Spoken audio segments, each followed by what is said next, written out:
శ్రీ ద్వాదశ జ్యోతిర్లింగ మహాక్షేత్రం చిన్న అరుణాచలం. ఈ చిన్న అరుణాచలంలో ఎప్పటి నుంచో అంటే మా పూర్వీకులు ఎప్పటి నుంచో తీసుకొచ్చినటువంటి శివలింగం ఉండటం, అంటే అప్పట్లో వాళ్ళు వచ్చినప్పుడు పూర్వీకులు ఇక్కడి నుంచి కొంత దూరంలో పాత నరసాపురం అనేటువంటి ఊరు ఉండేది. అక్కడి నుంచి వచ్చినటువంటి శివలింగాన్ని వాళ్ళు అక్కడి నుంచి వచ్చేటప్పుడు ఆ ప్లేగు వ్యాధి రావడం, అక్కడ అందరూ చనిపోయినప్పుడు వాళ్ళు వచ్చేటప్పుడు ఒక శివలింగాన్ని తీసుకొని రావడం, ఆ శివలింగాన్ని ఇక్కడ ఉంచడం, ఈ యొక్క శివలింగం పెట్టిన చోటే ఒక పుట్ట ఏర్పడటం జరిగింది.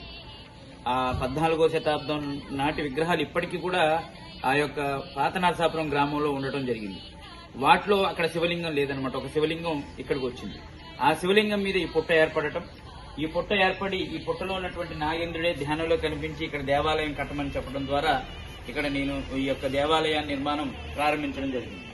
అలా ఈ విధంగా ఇక్కడ ఎంతో మంది ఈ నాగప్రతిష్టలు ఈ విధంగా వారి దోష నివృత్తి కొరకు నాగప్రతిష్టలు చేయటం, అలాగే ఆ స్వామి ఉన్నటువంటి ఆ స్వామి నాగేంద్రుడు ప్రతి సోమవారం కూడా గర్భాలయంలోకి రావడం జరుగుతుండేది.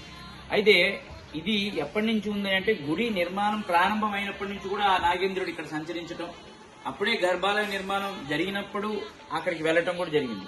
అయితే ప్రతిష్ఠ అయ్యాక విశేషంగా ఆయన ప్రతి సోమవారం రాత్రి అంటే దేవాలయం మూసివేశాక ఆయన రావడం జరిగింది. కొన్నిసార్లు ఏం జరిగిందయ్యా అంటే దేవాలయం మూయటం లేట్ అయిన సందర్భంలో ఆయన లోపలికి రావటం, అలా అర్చకులకి కనిపించడం, కొన్ని రోజులు ఆయన శివలింగానికి చుట్టుకొని ఉన్నటువంటి సందర్భాలు ఇక్కడ ఉన్నటువంటి అర్చకులు చూడటం జరిగింది.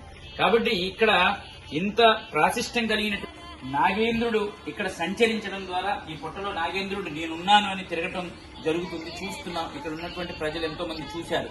కాబట్టి ఇటువంటి ఈ యొక్క సుబ్రహ్మణ్య క్షేత్రంలో అందరికీ కూడా కాలసర్పదోషం పోవాలని, రాహుగ్రహ కేతుగ్రహ దోషాలు పోవాలి, అందరూ సంతోషంగా ఉండాలి, ఉద్యోగం రాని వాళ్ళకి ఉద్యోగం రావాలి, కళ్యాణం కాని వాళ్ళకి కళ్యాణం అవ్వాలి, సంతానం లేని వాళ్ళకి సంతానం కలగాలనే ఉద్దేశంతో మంగళవారం అమావాస్య 21వ తారీఖు నేను 2 రోజులు సుబ్రహ్మణ్య ఉపాసన చేస్తూ 21వ తారీఖు ఉదయం 10 గంటలకి సుబ్రహ్మణ్య పాశుపత హోమం పూర్ణాహుతి జరిగాక అందరికీ కూడా ఉచితంగా సుబ్రహ్మణ్య రక్షా కవచాన్ని అందరికీ కూడా మెడలో వేయటం జరుగుతుంది.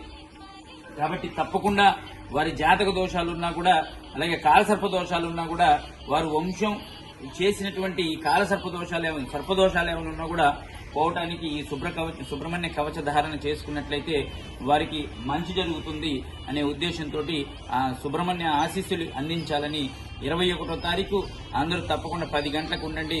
ఉచితంగా వారి మెడలో సుబ్రహ్మణ్య కవచాన్ని ధరించడం జరుగుతుంది. అరుణాచల శివ, అరుణాచల శివ, అరుణాచల.